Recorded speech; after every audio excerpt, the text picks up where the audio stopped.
Magandang hapon sa inyo. I thank God for you being here today. Pasensya na, I only have a few minutes because we have to prepare for session. Actually, sinabi ko no media. I just wanted to see kamusta yung mga pulis sa labas dahil napaka-init and just assure them that we appreciate their work. But I should have known better. There's media everywhere. So that's why I'm here. So siguro 3 or 4 questions. Transparency is part of the new majority. So I'll try to answer the questions to the best of my ability. Then need na mag-session. Ayan. There's a resolution coming from the minority seeking Senator Goto to voluntarily surrender to proper authorities. Yes. May konting kabastusan yung resolution because I saw, assuming correct, I don't like making assumptions, pero assuming correct yung sinabi ni Senator Lacson that he will clarify ang point niya pag na-exhaust na lahat ng legal remedies. First and foremost, we've said that paulit-ulit-ulit. Para na kaming sirang plaka. Di ba? Na paulit-ulit that senators, just like any individual, can exhaust and should be given the ability to exhaust all legal remedies. And then pag na-exhaust lahat, then of course we will surrender them. They, usually the senators themselves surrender themselves and we will assist. Put it like this, ha. Kung meron tayong hearing, pinipilit namin kayong ilagay yung source nyo. And then we held you in contempt. Tapos kayo'y kinostody ng editor nyo. At sinabi ng editor, hindi, merong karapatan ang reporter, wag sabihin kung sino source niya. What will you do? You'll go to court. Pero pag umabot hanggang Supreme Court yan, at dumating sa inyo na may warrant na legal, legitimate from a Philippine court at wala nang ibang usapan pa, ang editor mismo magsasabi sa inyo, we will protect your rights, dadaling ka, we'll make sure you're safe, but kailangan mo nang sumama. So walang difference dito. Sila ang nagpapalaki ng issue. So kahapon, nagsalita si Senator Pangilinan kung pwedeng hindi na pag-usapan yon, hindi pwede. In fact, baka malipat ito from the Committee on Rules and Public Order to the Committee on Ethics kasi so far lumalabas, it was really a plot to stop him from coming here. Even the NBI may statement ngayon na dun sa former majority, maayos sana yung pag-aresto. Hindi yun ang tradisyon sa Senado. So although the Senate President said his piece yesterday, so far, ang sinasabi ng dating Sergeant at Arms at ng NBI Director is that nakita niya yung warrant at coordinated sa kanya. Kaya makikita niyo po, nakakalat ang mga agents all over the Senate yesterday. This is the first time that happened. Hindi po excuse yung akala mo hindi dadating. Pwede ba yun, akala mo hindi dadating? Pag may dumating dito, may dalang warrant. Kung may dumating dito, may dalang warrant for Senator Soto, for my sister, for Senator Jinggoy. Di ba? I will tell them, we will assist you. You can serve it.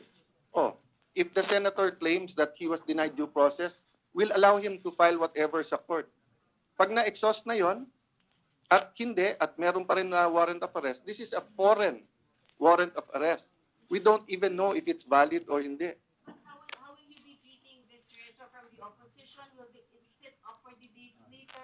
Will you be voting, sir? We're the majority, sorry. The new majority, I'm so used to calling ourselves the minority, will meet on it, but even if 24 signed, that doesn't mean we will agenda it right away. Diba? But sa akin yon, ang pakiusap ko lang, ako, I tried my best. Diba? Nakita niyo naman speech ko, yung pakiusap ko yesterday. This is not the first attempt na hulihin siya or first attempt na to take over the majority. Pero parating may foul na ginagawa eh. Hindi na statesman's like eh, di ba? They could have asked us, they could have saw us, the five, and asked, ano bang plano? They could talk to us. They could talk to Senator Bato. Nandiyan siya. Hanggang gabi, nandito kami. Hindi nga natutulog yung tao. Magpa-file ka ng resolution. Di ba? Ano yan? Pang politika. Yung ginagalit nila, base nila. Sir, you mentioned na mapupunta to sa ethics. Who will No, I said file- possible if the investigation shows that senators plotted to keep another senator from attending the session. That's a criminal offense.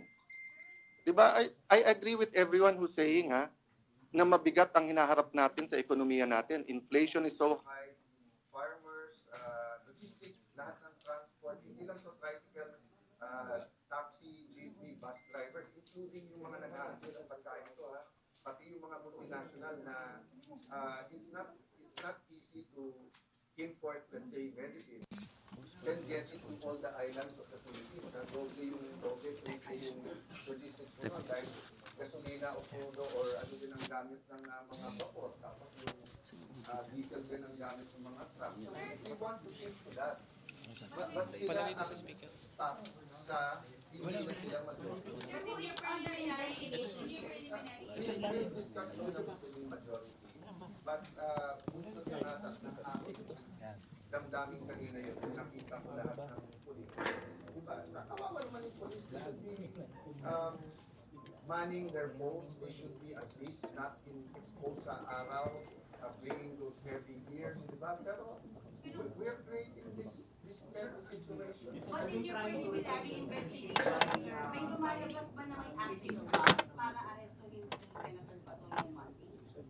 May active plot from police na arrest para Yun ang arestuhin. sinasabi ng Pilipinas na alam at hindi mo na Are you aware also, because Cayetano Cities were apparently aware, kaya nandun daw sa sasakyan ninyo. Yeah, I think my sister will speak about that. Ako natural aware ako, nagsalita ako doon at sinabi ko that he's coming into the Bikin mo kay mama. Kaya Doon sila sa gulat gilid kay na mama. dahil every time na magpapalit, gumagawa ng paraan at takutin siya na huwag pumunta dito. Sa kayo nakakita, nung wala dito, no work, no pay, nasaan ka, magpakita ka, mag-resign ka na lang kung ayaw. Nung nagpakita, huhulihin mo. Ngayon na nandito na, gusto mo namang isuko. Pero sir, nakita nyo ba so far sa preliminary investigation nyo na may active plot from your colleagues na ipa-aresto? I don't wanna go beyond what I said already because I'm gonna meet the majority, I'm gonna look at all the reports. Basically, inulit ko lang yung sinabi ko ngayon, yung sinabi ko sa podium yesterday, di ba? Nung nagsalita si Senator Soto, sabi niya, ganito, ganyan, binasa ko yung sinabi ng Sergeant at Arms. Sabi ng Sergeant at Arms, hindi. Not only 7 a.m., 2 p.m., pinakita pa rin sa inyo. Di ba? Sinabi po ng NBI, sir, makakapasok ba lahat ng agents? Nandiyan ba silang lahat kung hindi pa pumayag si SP? Pumayag si SP. So, hanggang dun lang muna ako, di ba? I'm just saying that we're trying to shift to the bigger picture, which is the spiritual, financial, economic, social well-being of our country, not only the political. Oh, but what is the other side doing? Sir, meron po bang active threat ngayon sa leadership niyo considering the fact na medyo magulo dahil dito nga sa We will assume that, di ba? Sabi nga nila, manipis ang majority namin. Ang sagot ko lang doon, mas mabuting manipis kaso sa makapal. Pero sir, Di ba? Majority nga kayo dati, makapal naman. Oh. what do you mean by that? Sabi niya, manipis ang majority namin. Oh. Oh, di ba? Okay.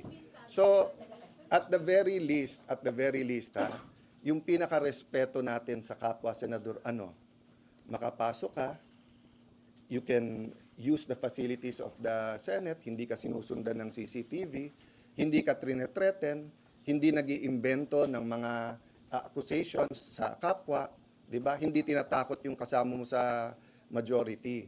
That's why I said nga, statesman-like sana, nagpalit, let's move on.